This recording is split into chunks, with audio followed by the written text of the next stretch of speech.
नमस्कार, मैं अधिवक्ता उमेश सुमन आज आपके समक्ष कानून की जानकारी का विश्लेषण और विवरण आपके समक्ष करूंगा। जिस कानून की जानकारी मैं आपके समक्ष या आपके माध्य रखूंगा वो क्या कानून है, उस कानून की क्या विशेषताएं और उस कानून की क्या उपलब्धियां हैं और उस कानून के क्या ड्रॉबैक है, और साथ में उस कानून में सीआरपीसी और आईपीसी की कौन सी धाराएं मौजूद है, और ये जो कानून का विवरण और विश्लेषण मैं आपके माध्य रखूंगा और आपके समक्ष रखूंगा वो कानून है हेट स्पीचेस इन इंडिया। इसका अभिप्राय यह है कि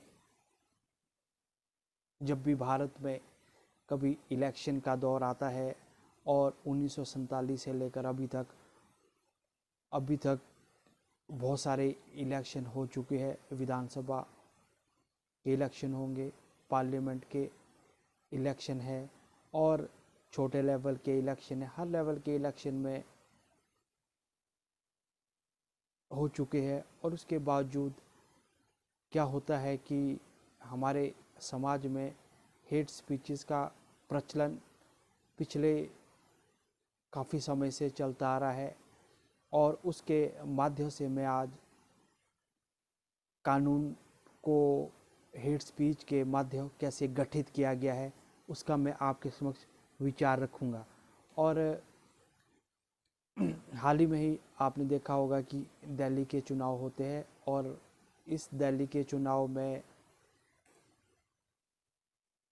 यूनियन ऑफ मिनिस्टर और एमपी के द्वारा दिल्ली के चुनाव में हेट स्पीचेस के लक्षण सामने आए, और जिसकी वजह से देश की एकता, अखंडता और एक देश में विनाशकारी प्रभाव पड़ा। और उसके उपरांत जब हम इस बात को एनालाइज करते हैं, जब हम इस बात को देखते हैं, तो भारतीय संविधान के अंदर फ्रीडम ऑफ स्पीच एक्सप्रेशन के थ्रू हम अपनी फ्रीडम ऑफ स्पीच को एक्सप्रेस कर सकते हैं, हम अपने थॉट को एक्सप्रेस कर सकते हैं, हम अपने विचार को कहीं भी प्रकाशित कर सकते हैं, हम स्पीच भी दे सकते हैं, और हम लिखित के द्वारा भी स्पीच दे सकते हैं, हम वार्तालाप भी कर सकते हैं। पर लेकिन उसमें कुछ संविधान के अंदर कुछ रिस्ट्रिक्शनें इम्पोज की गई है, जिसके माध्यम से हम अपने विचारों को एक सही दृष्टि से लोगों के सामने और अपने सामने और साथ में लोगों के प्रति एक पॉजिटिव एस्पेक्ट में कह सके।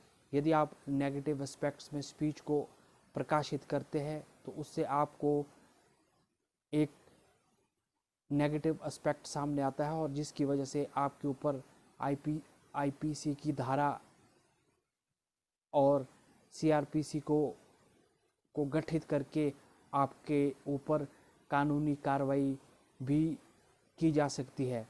और उसके उपलक्ष्य में जो धाराएं होंगी मैं उसका आपके सामने विवरण और विश्लेषण रखूंगा। और ये एक रिपोर्ट थी 267 की, विधि आयोग ने सिफारिश की कि घृणा और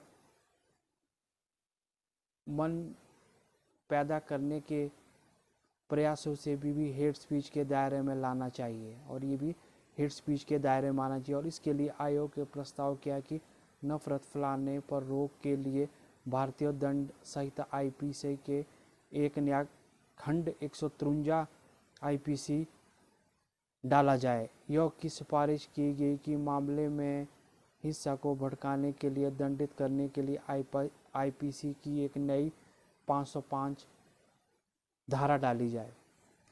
और ये धाराएं हैं जो, और आईपीसी के तहत 124 ए, 124 बी और 153 ए और 295 ए, 298 और 505 ये धाराएं हमारे आईपीसी में बताई गई है। और जैसा कि 153 बोलता है कि of the Indian penal code, disharmony or feeling enmity, hatred, ill will between different religion, race or shall be punished with imprisonment extended up to 3 year with fine। ये इसमें बताया गया है कि इसमें 3 साल की सज़ा का प्रावधान है और उसके बाद क्या क्या आपके समक्ष इससे हो सकता है। और section 95 of the code of criminal procedure guide the government right to declare a certain publication. और इसके तहत हेट स्पीचेस प्रिवेंट करता है और इससे क्या होता है कि समुदाय के अंदर एक घृणा, एक नेगेटिव एस्पेक्ट आता है, इसलिए हेट स्पीचेस के प्रति इन सेक्शनों को इम्पोज किया गया। और उसके बाद जो मैं आपके समक्ष अगला सेक्शन 292 बोलता है, ये भी यही बोलता है कि भी कोई वर्ड को बोलना, स्पोकन करना जिसकी वजह से डिसहार्मनी होना, इल विल कंसीडर होना और साथ में डिफरेंट रिलीजन के बीच एक विद्रोह का पनपना। और इसमें जो सेक्शन और सज़ा का प्रावधान दिया गया है वो भी लगभग 3 साल की सज़ा का प्रावधान है। और ये साथ में इसमें फ़ाइन को भी इम्पोज़ किया गया है। इम्पोज़ करने के बाद ये भी एक नया दृष्टिकोण सामने आता है। और इसके तहत नेगेटिव एस्पेक्ट के साथ साथ हेट स्पीच से हमारे देश के अंदर भारत की एकता, अखंडता और एक विद्रोह का पनपना सामने आता है। मैं आपको एक बात ये बताना चाहूँगा कि जो हमारा देश है ये कॉन्स्टिट्यूशन पे बेस्ड है। इसमें एक वर्ड जो सेकुलरिज्म मेंशन किया गया है, जोड़ा गया है, ये भारत को एक ऐसा देश बनाता है जहाँ पर हर रिलीजन के लोग इकट्ठे रह सकते हैं। और यहाँ हिंदुस्तान में हिंदू, मुस्लिम, सिख, ईसाई हर तरह के लोग इकट्ठे रह सकते हैं। और यदि संविधान की पालना या संविधान की कोई अवहेलना करता है तो हमारे संविधान में कुछ रिस्ट्रिक्शन इम्पोज की गई है। जैसे मैंने आपको पहले विवरण दिया है कि हेट स्पीचेस के बारे में कि आप भाषण दे सकते हैं पर उसमें कुछ कायदा, कुछ कानून और कुछ आपको कानून के अंदर ही भाषण को इम्पोज करना पड़ेगा। यदि आप भाषण को नेगेटिव एस्पेक्ट में देते हैं, मानो आप कोई भाषण प्रेजेंट कर रहा है और वहाँ पर हिंदू, मुस्लिम, सिख, ईसाई को आपस में लड़ाने का विद्रोह कर रहा है तो उसके तहत कानूनी कार्रवाई हो सकती है। और कानूनी कार्रवाई होने के साथ ये सारे ऑफेंसेस नॉन बेलेबल बनते हैं। इसमें बेल का भी कोई प्रोविज़न नहीं हो सकता। और साथ में ये सांप्रदायिक दंगे फैलाने का भी एक कार्यक्रम हो सकता है। तो इसलिए हेट स्पीचेस को थोड़ा सा पाबंदी लगाना बहुत ज़रूरी है।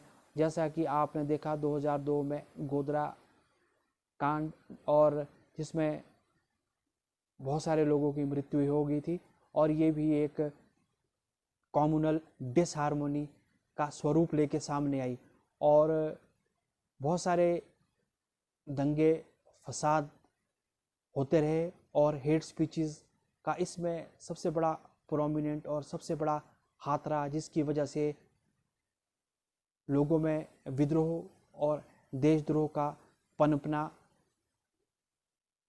जारी होता रहा।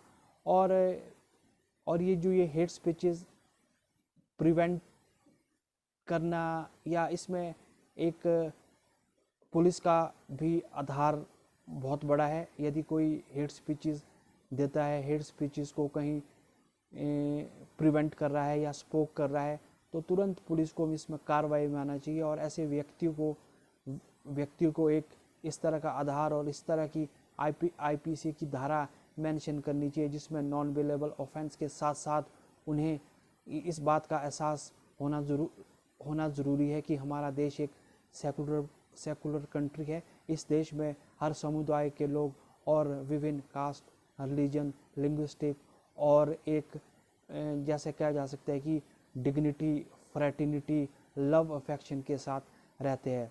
और मेरे चैनल यूएस को भी सब्सक्राइब करें और बेल आइकन को दबाएं और आप मेरे आगे आने वाले दिनों में आपको मैं और भी कानून की अधिक से अधिक जानकारी देने की कोशिश करूंगा। जय हिंद।